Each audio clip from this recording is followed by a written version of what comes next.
Welcome, ladies and gentlemen, to Truth on the Tracks. I'm Brandon Turbeville, your host. Got several topics to talk about tonight. One of them, of course, is the Iraq situation. Going to get into that and try, hopefully, to explain what is going on there and why the events are transpiring in the way that they are. We're also going to talk about, if we have time, the Hillary Clinton comments about the Second Amendment. Also, since we're going into the election cycle of November, we should probably talk about a proper platform for candidates and for political activists and so forth to center around. I'm going to mention also the coming action in September in New York regarding 9/11 truth and so forth. So we'll try to get into that, and hopefully we can mention Syria and Ukraine as well. But before I do, I'd like to remind all of you that you can catch Truth on the Tracks here every Monday night and Friday night at 9 p.m. Eastern Standard Time. Of course, Monday night is when the new show is broadcast. Friday night is the rebroadcast of the show. And both shows are broadcast at 9 p.m. Eastern Standard Time here at ucy.tv. And you can catch the show's personal webpage, ucy.tv/TT for Truth on the Tracks. And on that webpage, you'll find the archive versions of this show. You'll find the RSS feed to my more recent articles, and you'll find the internet chat room if you want to join in on that. Also, I am a writer for activistpost.com and theantimedia.org, so remember to check out those sites on a regular basis and follow my work there. But if you're interested in my work specifically, then I would encourage you to go to brandonturbeville.com. brandonturbeville.com is the website where I repost all of my articles, all of the interviews, YouTube videos, archive versions of this show, as well as keep my books for sale on that website. You go there, you go to the books tab, click on that, and that'll take you to the bookstore. There's also relevant bio, contact information, and so forth there as well. So please go check out brandonturbeville.com. All of the relevant information is posted there. Now, speaking of the website, those of you who are going to go back to the website today, and of course the show is being recorded on June the 18th, 2014, almost a full week before the broadcast. So again, please keep that in mind as we talk about current events, that these events can change in between the time that I record the show at the time that's broadcast. And unfortunately, there's nothing I can do about that now. It's just I have a very busy schedule, and I'm not able to get the show recorded as close to the broadcast date as I'd like. Maybe that'll change in the future. I don't know. Right now, it's just the way it is. But when you go to brandonturbeville.com, some of you will notice that there are now ads on the website. So don't want anybody to freak out about that. Apparently, there are people out there that have problems with ads on a website. Well, my response to that is simply the ads are there for one purpose, and that's to generate some money. Don't get paid to do the show, and writing articles certainly does not provide you with a very high income, and we all have to do these things to survive. So I'm not endorsing any of these products by any stretch of the imagination. So when you go to the site and you see the ads, and probably going to see ads in the articles and so forth, you can click on them if you want, if you find something interesting, or not. I don't really care. It's not an endorsement of these products. It's just a means to raise some revenue. So hopefully you understand that. If you don't, then start your own website. Don't use ads. But some of us have to survive here, and that's the reason the ads are there. So I don't really have a moral issue with it, but there we are. So we need to talk about the Iraq situation, because as of June the 18th, Iraq is on the headlines. This is the biggest issue that Americans are talking about right now. Of course, give them 2 weeks, they'll be talking about something else because they don't have an attention span that lasts longer than 2 weeks. Whether it's spying, whether it's war, they have no attention span whatsoever. So we'll see in the next week or so what else crops up to be the big issue at hand. But right now, it is Iraq, and of course, it is a very important issue. We'd had a seizure recently of one of the largest oil refineries in Iraq, and hopefully we'll be able to mention this. But one of the largest oil refineries in Iraq has been seized by ISIS, the Islamic State of Iraq and Syria, or the Islamic State of Iraq and Sham. Also, you can call it the Islamic State of Iraq and the Levant, or Al-Qaeda in Iraq. That was the original name of it. The emir of the Islamic State of Iraq and Sham. It doesn't matter. It's all the same names. We're just going to call it ISIS here. And of course, I would be remiss in my duty if I didn't point out the irony and the potentially intentional irony of the fact that we now have ISIS attacking Baghdad, the old Babylon.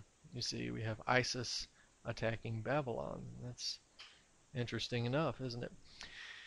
But this is confusing a lot of people, right? For one thing, how did ISIS gain a foothold in Iraq? How did ISIS manage to take over such large swaths of territory all of a sudden within a matter of days? How did it become such a successful fighting force with the U.S. involvement of that country? And what does this mean? What are the options that we have to deal with this situation, and who's behind it really? What's the purpose of the recent ISIS march across Iraq? So if you're only paying a little attention and watching the mainstream outlets and even a lot of the alternative media outlets, I have to say the alternative media has been quite lousy as of late, pretty much falling for every false flag and twist and turn in whatever narrative is out there. It's been a pathetic display, and I wish much of the alternative media would slow down and take a breath and try to figure out what's going on instead of just chasing their tails and ending up biting themselves in the end. But if you pay attention to the alternative media, and well, not alternative media specifically, but the mainstream media specifically, then you would be given a certain narrative. Then the narrative, of course, is that ISIS has been active in Iraq and that it has managed to, under the nose of the United States, go through large amounts of Iraq and seize large amounts of territory also larger cities, strategic cities, and so forth. And they've essentially set up this territorial stake of land that goes between Iraq and Syria. So it reaches into Syria and on into Iraq. And this has all been done under the nose of the U.S. intelligence agencies and the U.S. military and the U.S. government. They have no idea that this was going to happen. Of course, that's foolish to believe that. And in fact, you'll see this. This is an Orwellian manner in which the news is presented to the American people, for instance, because after 9/11, they were told that there were dangers posed by Islamic extremists to our freedoms. Remember, they hate us for our freedoms. So we had to go to war. We had to clamp down on our civil liberties here to protect us from the terrorists. Very soon after, we're being told that we're supporting Al-Qaeda in Libya and Syria. And in the meantime, we're being told that we have to clamp down on our freedoms for the threat that Al-Qaeda poses. And it doesn't seem to make any difference how many times they flip back and forth, because the American people will simply believe it. They'll simply accept it. Who are we at war with today, Eurasia or East Asia? Doesn't matter. They will simply erase the previous day's news and pick up the new story, the new narrative. without even thinking twice. So here we are, 13 years after 9/11, 10 years after, or roundabout 10 years after the invasion of Iraq the second time, and we are seeing jihadists much stronger than they ever were. I mean, keep in mind that there were no jihadists in Iraq before we invaded. In fact, we are the reason those jihadists are there. Now, let's look at a quote by Tony Cartolucci, and he wrote in his article, this is an article called NATO's Terror Hordes in Iraq, a Pretext for Syria Invasion. And he wrote, all roads lead to Baghdad, and the Islamic State in Iraq and Syria, or ISIS, is following them all, north from Syria and Turkey to south. Reading Western headlines, two fact-deficient narratives have begun gaining traction. The first is that this constitutes a failure of U.S. policy in the Middle East, an alibi as to how the U.S. and its NATO partners should in no way be seen as complicit in the current coordinated, massive, immensely funded, and heavily armed terror blitzkrieg toward Baghdad. The second is how ISIS appears to have sprung from the sand dunes and date trees as a nearly professional military traveling in convoys of matching Toyota trucks without explanation, end quote. And he points out several very important issues here. One of them being that this narrative that ISIS has simply appeared out of nowhere and acted as a highly coordinated, highly functioning military. The belief in this story, of course, presents the idea that the United States, for instance, was entirely ignorant of the transpiring of the events there. That the United States didn't know. They were simply incompetent. Remember, we had the same excuse on 9/11. It was incompetence. It certainly wasn't complicity. It could never be complicity because that would mean that there are very bad people in very high positions and that they don't have your best interest at heart. It has to be that they were simply incompetent. So this is the narrative that you're given. But as he points out, this ISIS that was operating in Iraq just apparently appeared out of nowhere. They have lots of weaponry, coordinated military techniques. They have convoys of matching Toyota trucks. Who's funding them? Where are they getting their training? Where do they get their intelligence of when to attack and where? All of this happens right under the noses of the U.S. intelligence agencies, and they don't recognize any of it. So it's ludicrous to suggest that the only possibility is that this fighting force just popped up out of nowhere. But it's also ludicrous to suggest that there are only two options available to the U.S. to deal with this terrorist situation, right? Whether it's the reinvasion of Iraq or just simply sitting back and letting the country fall to jihadi animals and apes of ISIS. So I want to go back to Tony Cartolucci here, and this is what he writes. He's over at landdestroyer.blogspot.com. It's an excellent website. But he says, in actuality, ISIS is the product of a joint NATO GCC Gulf Cooperation Council conspiracy stretching as far back as 2007, where U.S.-Saudi policymakers sought to ignite a region-wide sectarian war to purge the Middle East of Iran's arch influence, stretching from its borders across Syria and Iraq and as far west as Lebanon and the coast of the Mediterranean. Indeed, end quote.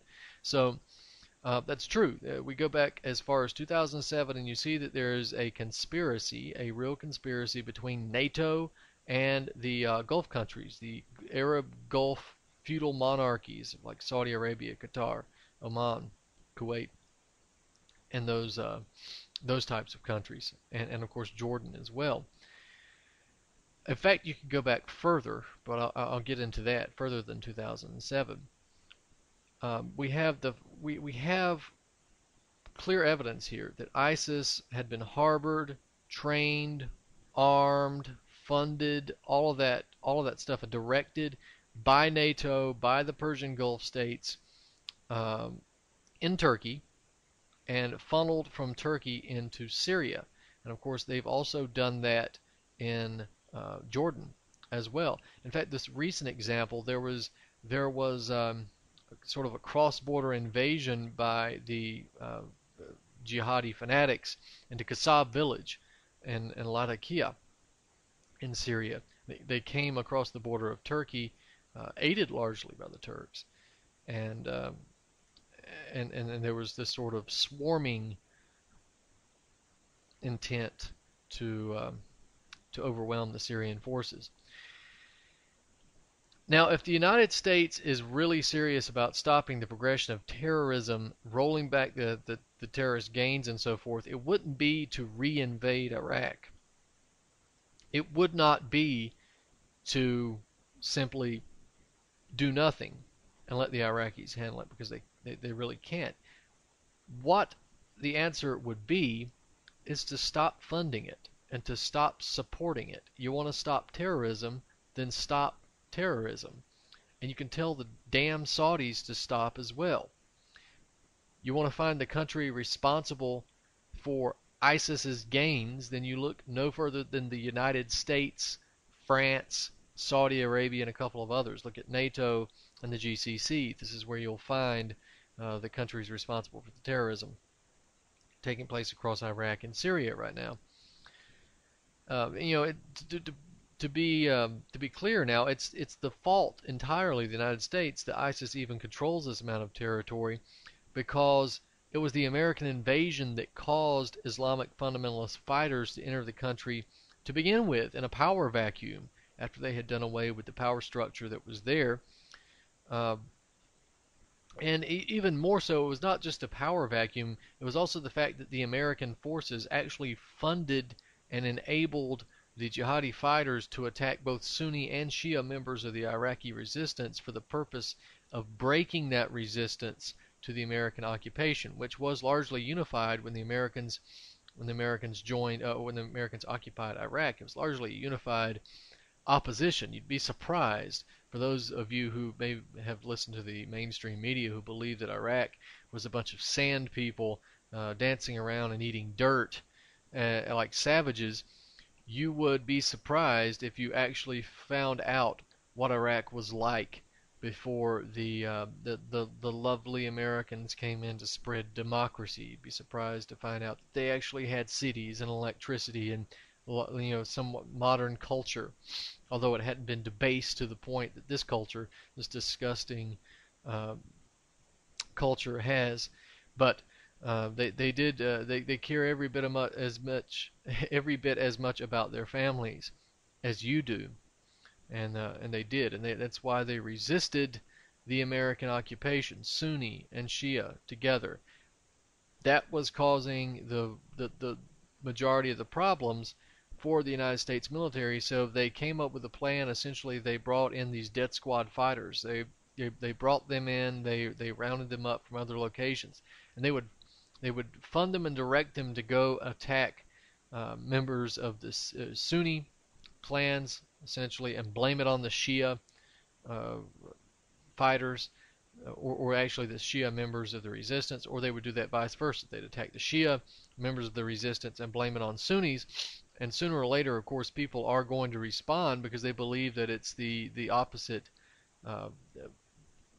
the opposite group that's attacked them. So they'll respond, and then we set off this chain of events to where they are killing each other. They fractured the resistance and then caused them to kill each other. And this is well documented.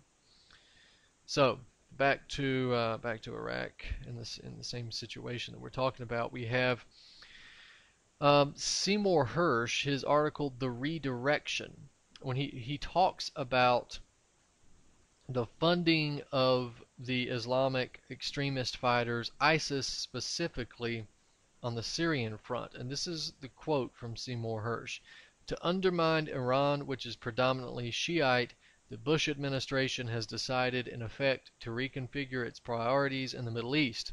In Lebanon, the administration has cooperated with Saudi Arabia's government, which is Sunni, in clandestine operations that are intended to weaken Hezbollah, the Shiite organization that is backed by Iran. The U.S. has also taken part in clandestine operations aimed at Iran and its ally Syria. A byproduct of these activities has been the bolstering of Sunni extremist groups that espouse a militant vision of Islam and are hostile to America and sympathetic to Al-Qaeda. End quote. Now, Hirsch's report was written in 2007, and we had the knowledge in that report. There was knowledge of the plan to use death squads to target Middle Eastern countries, specifically Syria, which I just read the quote. But there was also, and this is a little less popular in the circles of those of us who study this geopolitical situation in the Middle East with the death squads and so forth. There is a 2005 article by Michael Hirsch and John Barry for Newsweek, and it's entitled The Salvador Option. And it also discusses the plan to use death squads against Syria and other Middle Eastern countries, including Iraq. So let's continue. We also have the report from the U.S. Army's West Point Countering Terrorism Center entitled Bombers, Bank Accounts, and Bleed Out, Al-Qaeda's Road in and Out of Iraq. And we also have the report from that same organization, Al-Qaeda's Foreign Fighters in Iraq. And it's clear in these reports that Al-Qaeda and ISIS groups were created, funded, directed, armed by these Persian Gulf feudal monarchies, and they were strengthened with the addition of foreign fighters that were drawn from places like Libya and Benghazi and Derna, Tobruk, and so forth, and Saudi Arabia, of course. These groups, of course, had been in existence a long time ago, like ever since they were created by the United States CIA back in the late 1970s, and with the help, of course, of Saudi Arabia and Pakistani intelligence. We also, you can go to YouTube and see the videos of Zbigniew Brzezinski, who was the National Security Director under Jimmy Carter at the time, was instrumental in the creation of Al-Qaeda, and you can go to YouTube and see him giving a speech to the Mujahideen, as they called them then, telling them that this is your war, this is a holy war. You can also see several interviews, and in fact I've got the transcript of one of those interviews in my book, The Road to Damascus, the Anglo-American Assault on Syria, find it at BrandonTurbeville.com, where he says that he admitted that he created Al-Qaeda before the actual conflict with the Russians, that this is not something that came up as a result of Russia's invasion into Afghanistan, that they created Al-Qaeda first, the Mujahideen first, and goaded the Russians into Afghanistan.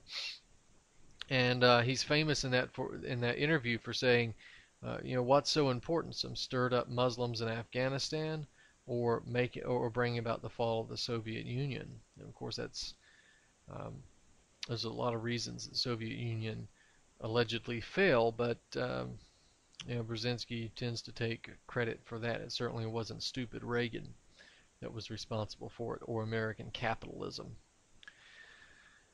All right, so we have this situation now. So we got to look back and see who's funding these organizations. Well, clearly the United States, NATO, Saudi Arabia, the Gulf Cooperation Council, and so forth. But the Western media, of course, would have you believe that it's Twitter, that Twitter and bank robberies are the ways that Al Qaeda and ISIS and so forth and these types of groups raise money.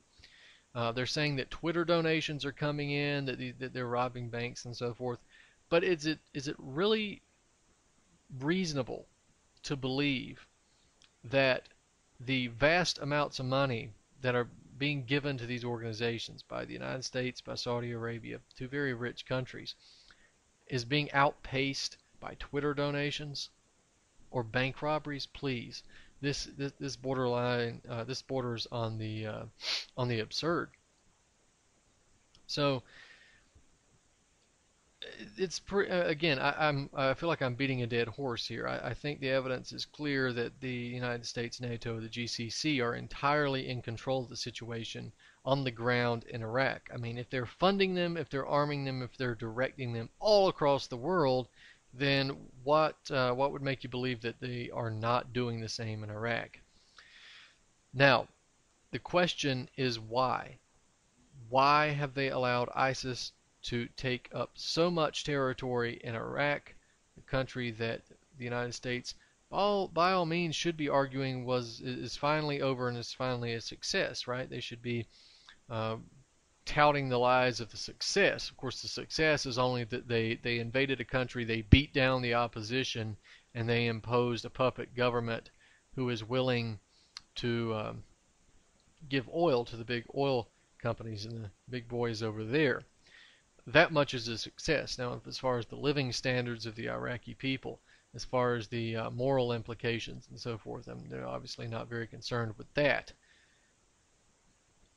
But nevertheless, why would they allow open jihadis to take over so much territory in the country that they ordinarily would be claiming was an example of success? Well, there's a couple of reasons. And again, as I've said before many times on the show, there's rarely just one reason for doing anything when you talk about the world oligarchy here.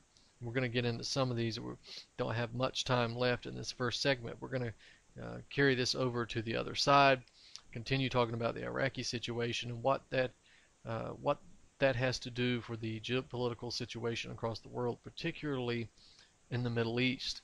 So this is a very important question, and I think it doesn't bode very well for the Syrian people, because this is yet another setup, both propaganda-wise, for the American people and for the rest of the world to invade Syria.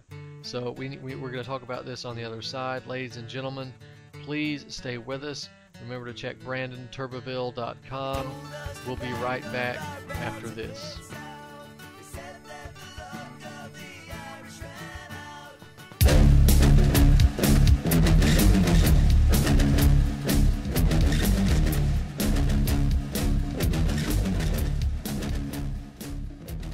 Crammed on top of a vehicle in the middle of an ISIS parade in Mosul, the children shout, Bakia.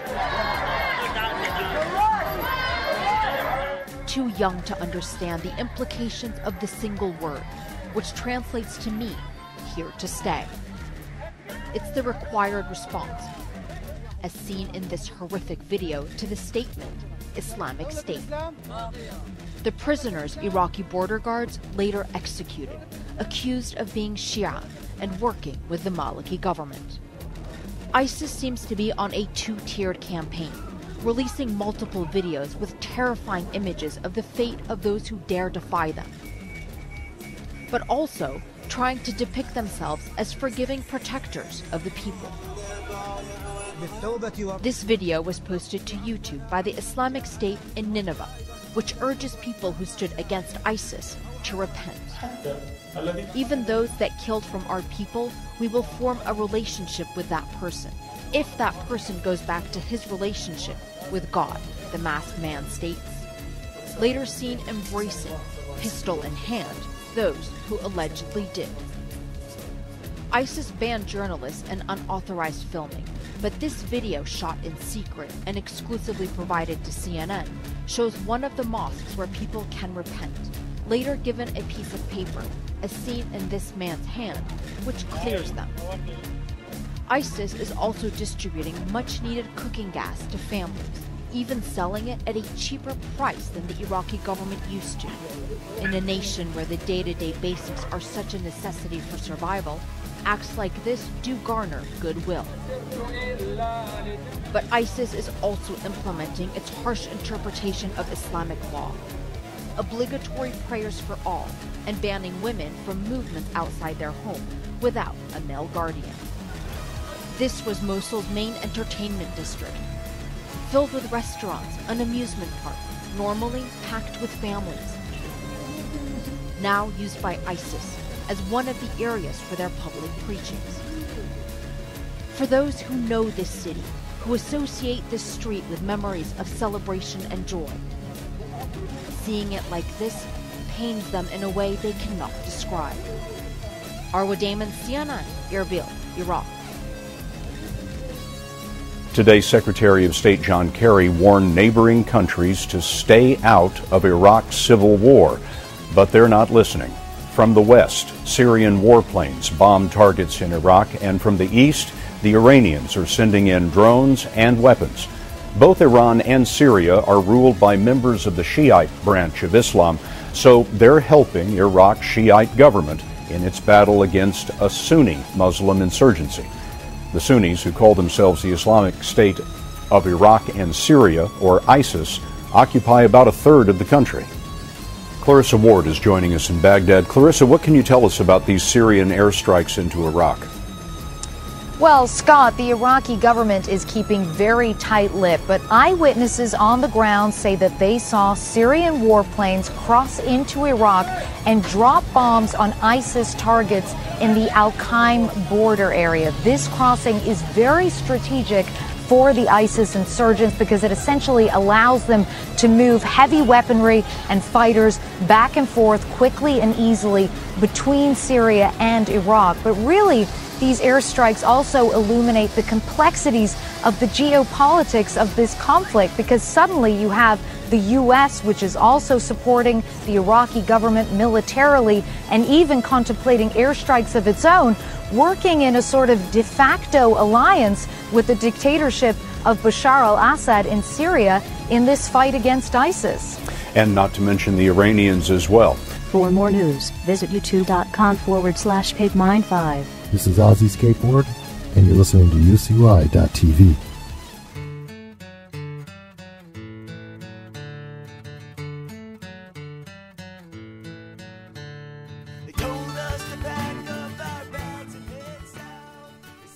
All right, ladies and gentlemen, welcome back to Truth on the Tracks. I'm Brandon Turbeville, your host. Again, you catch Truth on the Tracks here every Monday night and Friday night at 9 p.m. Eastern Standard Time here at UCY.tv. Now, we were talking before the break about the Iraq situation, and I posed the question, why would the Anglo-Americans, Anglo-Europeans, the world oligarchy essentially, why would they allow the seizure of territory in Iraq by ISIS, by Islamic extremists and so forth, when they could have largely touted Iraq as a belated success? Well, there are two reasons that they could have done this, right? Here's the first is that ISIS, which is launching an assault against the Assad government in Syria, has now gained territory not only in Syria but in Iraq, which can be used as a staging ground for further assaults against Syria. So in other words, they have now actual territory. They don't have to operate in secret so much in Syria. They can operate a little more out in the open in Iraq with the I guess you would call it the cushion and so forth as this provides for their staging grounds. But also, ISIS has seized large amounts of heavy military equipment. This is tanks, Humvees. There's even the possibility of helicopters being picked up here as they seized territory in Iraq. They've also, of course, got tons of small arms and ammunition. So they can use, with their staging ground, they can use this equipment that they've seized from the Iraqis in Syria. Now, again, it is what this is essentially is that ISIS has been armed by NATO, right? Openly not so much in the eyes of the world, it's been open in the sense that they've been allowed to go in and overthrow the Iraqi military. And there's lots of evidence that Iraqi generals have indeed been bribed to step back, to stand down and allow ISIS to take this territory and seize this equipment. They've essentially armed ISIS through the back door by allowing ISIS to seize the territory and thus seize the military equipment, arming them with tanks, with Humvees, maybe even a helicopter or two, something that never would have gotten through the American Congress and so forth, especially now that the true nature of these so-called Syrian rebels are known.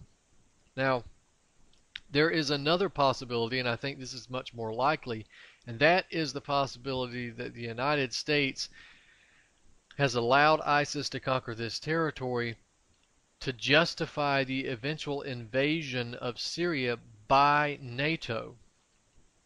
Now, it's well known that ISIS is a terrorist organization. There's no debate, even in the Obama-loving circles, the Obama-worshiping, Obama idiots and so forth. It's not debated whether or not ISIS is a terrorist organization. We all know it is. The question becomes, what do you do about it now that it sees so much territory? Do you reinvade? Do you just send arms and money to the Iraqi government, or do you have airstrikes and so forth? Well, the idea of doing nothing, of course, is not going to be accepted by the Republicans, by the lunatics, the madmen like John McCain and Miss Lindsey Graham. Of course, some more hawk Democrats and so forth, but even the Obama idiots are going to be screaming humanitarian intervention and so forth. So we have a situation where people are crying out that something has to be done. Problem, reaction, solution. If you launch airstrikes, what is going to happen is that cross-border strikes will take place into Syria. Airstrikes will take place in Iraq, sure, but they're going to scream that you can't place handcuffs on the troops, right? You all remember, troops always have to have the ability to operate with impunity, much like American police. So they're going to claim that ISIS is staging attacks in Iraq across the border in Syria, but the United States can't cross the border into Syria to get them, so they know that this is a safe haven. This is the whole argument we heard in Vietnam with Vietnam and Cambodia and so forth. The Vietnamese were crossing into Cambodia, so what they're going to do is they're going to violate the border, and they're going to send airstrikes across the border into Syria, or even troops, if it even goes that far, into Syria. And of course the American people will buy this hook, line, and sinker, saying that you can't place handcuffs on the troops. And what will this accomplish? Not just bombing strategic targets in Syria. And remember that a lot of this territory is already seized by the death squads, so it's not likely that the bombing is going to only take part in the area seized by the death squads. It's going to take place in a given area surrounding that territory itself. You're going to see the creation of a buffer zone. And remember, NATO has been calling for a buffer zone since early on in the Syrian conflict. The creation of a buffer zone is going to do nothing but create an enclave or an enclave of soldiers, of death squad fighters. This is going to solidify territory belonging to death squads so they can stage even more terror attacks and violent attacks across the country, terrorist acts and savagery and barbarism and so forth. So all this does is allow them to conduct attacks even deeper inside Syria if this buffer zone is created. Now, we also have the twist of the United States considering an agreement between itself and Iran for the purposes of containing or maintaining order inside Iraq. Iran has, for its part, contributed a number of Quds forces to Iraq for the purpose of maintaining security in Baghdad, and it is considering an agreement with the United States.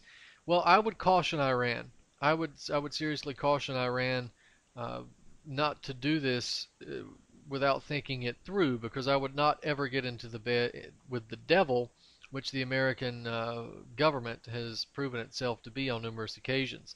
It's, with its connections to the British intelligence agencies and so forth, you see perfidy is contagious. Perfide Albion, right? perfidious England. You see it's contagious into the American system as well. Of course, there's not much difference between the two if you go back into to history, but that's another topic for later. The question over Iran, if Iran sends troops, my concern would be how far would you spread your own forces thin in defense against ISIS in Iraq and opening yourself to attacks, terror-based or foreign-based, if you spread those troops that thin.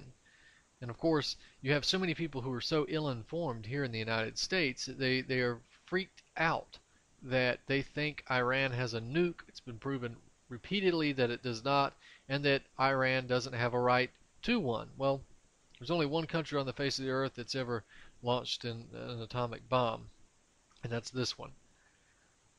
But you have so much fear and propaganda pervade regarding Iran that it's absolutely amazing that you have a lot of people, particularly those on the Republican side, who are absolutely paranoid and frightened to death that the United States would enter into some kind of agreement with Iran. It's laughable on the face of it, but the questions of relations with Iran are also at the forefront of this situation.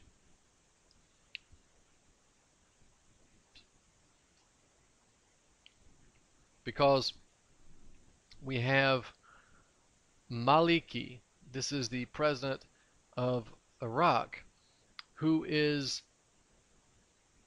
largely pro-Iranian.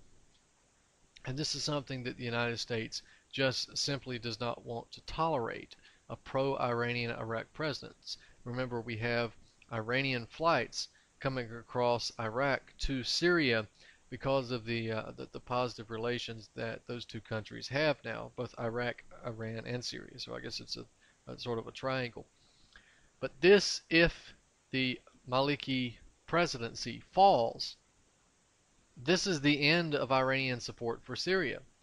So you see the pressure on Maliki as well. We have the West demanding that he kowtow and have some sort of a coalition government with the Sunni groups in parts of the country.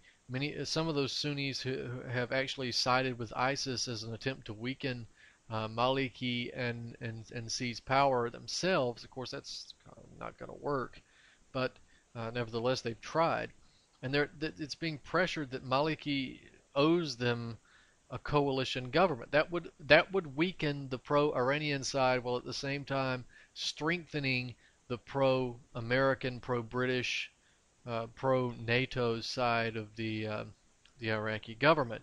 And if they're smart, of course, they won't allow this to happen. The Iranians certainly don't want it to happen, and the Syrians don't want it to happen either. But this is the pressure that we're seeing being put on Maliki, and it's only going to get worse. So this is probably why you see Iran being so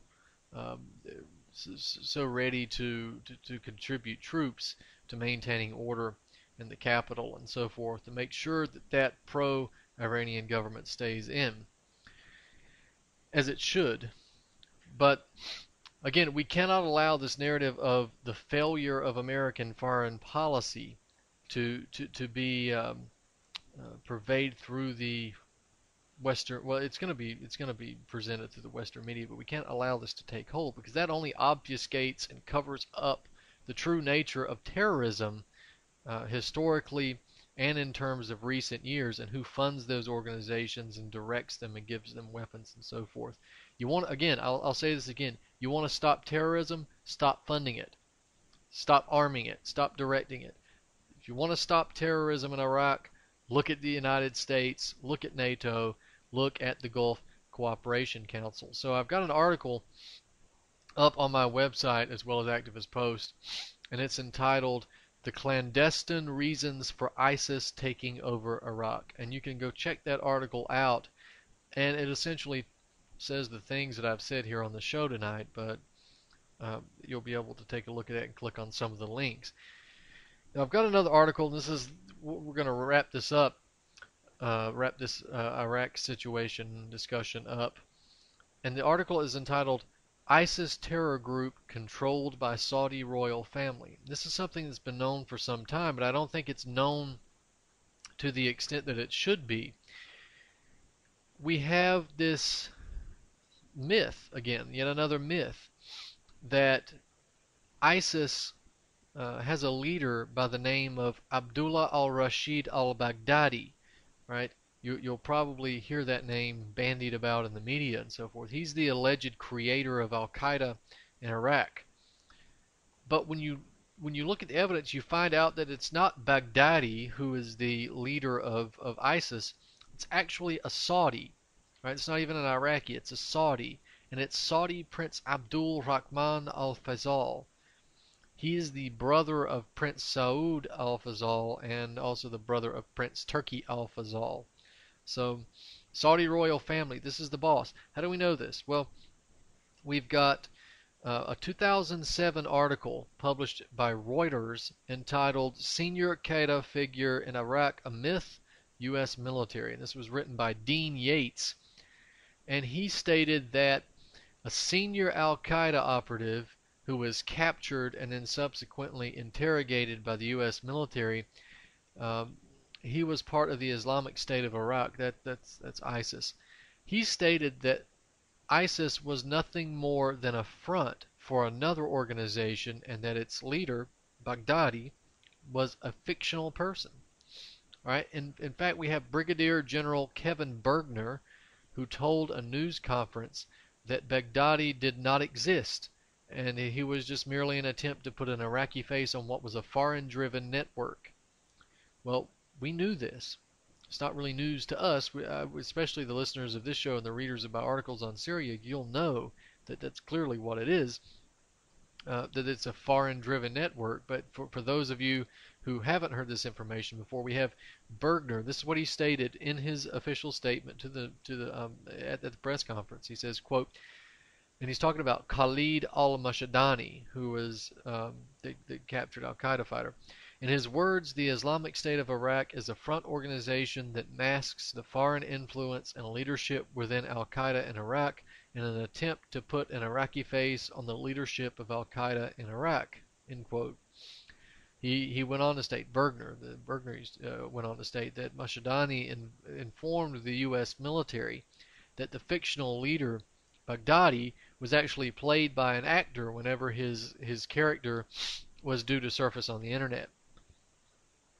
So, while he confessed that Baghdadi was fictional, there was very little information regarding the real leader of the group, at least in the article that was reported by Reuters.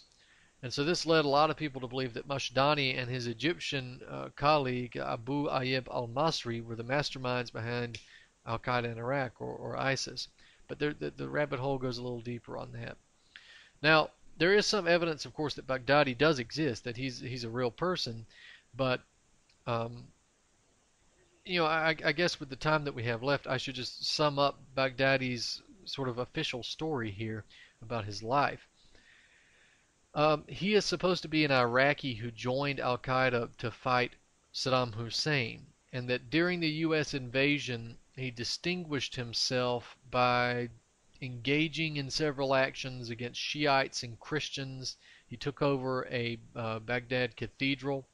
He helped ushered in an Islamic reign of terror because he presided over an Islamic court which sentenced a lot of Iraqis to be slaughtered in public. And after, largely after the departure of Paul Bremer, Baghdadi was arrested. He was incarcerated at Camp Bucca from 2005 to 2009. And this is the period of time where Al-Qaeda in Iraq really started to disappear as a fighting force. And a lot of these fighters sort of faded off into the darkness and became members of a tribal resistance, the Islamic Emirate of Iraq. Now also it's important to point out that Baghdadi, if he's real, is someone who is a graduate of the American uh, terrorist training camp, the terrorist leader training camp, Camp Buka, and this goes with Guantanamo Bay and um, and some of the others um, that are out there as well. In 2010, Baghdadi was named Emir of the Islamic Emirate of Iraq, even though that organization was in the process of disintegrating. He staged operations against Maliki, the president of Iraq. Um, 2013, we have him vowing allegiance to Al-Qaeda and going to Syria to fight in Syria and renaming his organization the Emirate of Iraq and the Levant. This is again ISIS, same thing. And we had this disagreement between him and Ayman al-Zawahiri, and the al-Nusra Front, of course. That itself is just an extension of ISIS. So these groups are all intertwined. Now, it could be that he's a real person with sort of a real history, a graduate of the U.S. training camps in Guantanamo and so forth, or it could be that this is nothing but propaganda for a gullible public and really a fictional character. But regardless of Baghdadi's history, we have something more interesting when it comes to the leader of ISIS, right? We have January of this year, January 2014, we have Al Arabiya, which is a Saudi-owned and operated news agency, right? It published an article and a video of an interrogation of an ISIS fighter who had been captured while operating inside Syria, and he was asked why ISIS was following the movement of the Free Syrian Army, who had given him the orders to follow the Free Syrian Army, and the fighter stated that he didn't know why he was supposed to follow them, but he did know who gave the orders, and that it was from Abu Faisal, also known as Prince Abdul Rahman Al Faisal of the Saudi royal family. And this is the excerpt from the section of the interrogation. We have the interrogator saying, "Why do you monitor the movement of the Free Syrian Army?" And the fighter says, "I don't know exactly why, but we received orders from ISIS command." The interrogator asks, "Who among ISIS gave the orders?" ISIS detainee says, "Prince Abdul Rahman Al Fazal, who is also known as Abu Faisal." Right? This is pretty clear, and you can see the video up there as well. Now, that might shock a lot of people that the Saudis have been involved with the funding and the training and the directing of death squads in Syria, but this has been openly admitted on numerous occasions. Right? This is not really debatable at all. In fact, the Saudis mentioned threatened the Russian government when they were requesting that the Russians abandon Syria in favor of a contract to buy arms. There was a threat as well that if the Russians did not agree to do that, then the Saudis would unleash the terror organizations that they control, even in Chechnya, against the Russians. So it would be well to ignore the propaganda that you get in the mainstream media regarding the funding of terrorism and so forth. The funding of terrorism is, of course, a lot closer to home than many people might at first believe. Now, before we end the show, I've got to mention again the Ground Zero 9/11 coalition. Go to that website, groundzero911.com, and check it out. There is the plan of 2 days worth of street action and possibly a third day of speakers and musicians there around 9/11, on 9/11, 9/12, and 9/13. But the first 2 days are going to take place all across the city. Activism, handing out information, reaching out to other people, which is what people should be doing to begin with. Activists should be handing out information and reaching out to other people, other individuals, and trying to bring this information to their awareness and joining forces.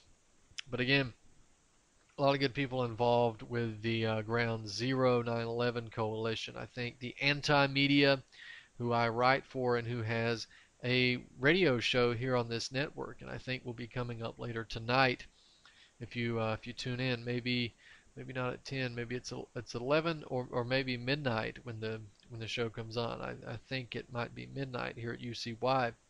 But also check them out at theantimedia.org. Derek Bros also is involved in this organization of the coalition and the street action. So please go check his work out as well, and of course a number of other people. Again, ground0911.com, and I can't promote that enough because it's important to not allow the story of 9/11, the true story of 9/11, to go the way of the JFK assassination.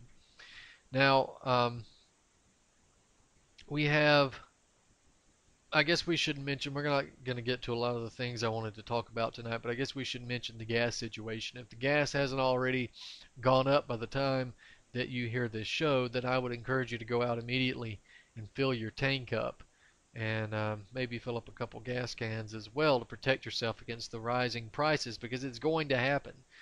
We have a situation in Iraq. We had ISIS militants taking control of Iraq's largest oil refinery. This is what's the name of this? The Baiji refinery. It's north of the capital. It's about 155 miles north of Baghdad. And on Tuesday night, which would be June 17th, these fighters seized the refinery. And of course, this refinery is so large that it causes, if there's disruption in the operations, it causes high prices, long lines for gas, and so forth in Iraq.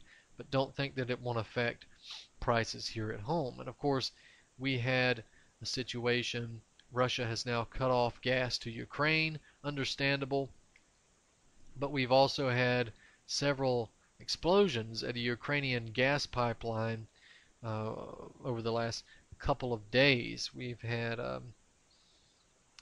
the Urengoy-Pomeri-Uzhgorod pipeline, which it pumps natural gas from Russia to Ukraine and then on over to Europe, to Slovakia, to Italy, and so forth. It was hit by an explosion near Lovica on Tuesday, and they are saying the explosion was caused by a fracture in the pipe, which led to a gas leak and a fire. There has been reports that there was actually some type of device.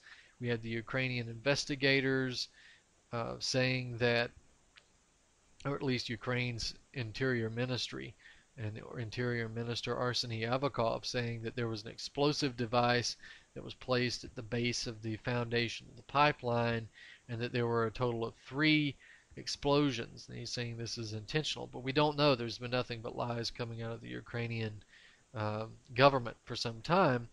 So it's just a good idea to bear in mind the fact that gas prices are going to rise pretty soon, and eventually all prices are going to rise, so will taxes, because the idea is to get you in a situation where all of your disposable income goes to things that are necessities, to bare necessities, and so forth. So that's the direction in which we're going, but we need to get out there and mobilize. We need to prepare. That's never been as important as it is to prepare with food, guns, ammunition, gasoline, and so forth. I'm really asking you all to take a long look and think about some of the things you might need going forward, and to buy them and start stocking up immediately. But we've also got to get out there and get politically active, because we've got to hit this monster head on, and we can't just hide away and avoid the confrontation. So, ladies and gentlemen, I'd like to encourage you again to go to BrandonTurbeville.com, follow my work there. It's updated almost on a daily basis, depending on how much work I'm able to get accomplished at the time. But until next week, this has been Truth on the Tracks. I'm Brandon Turbeville. We'll see you next week.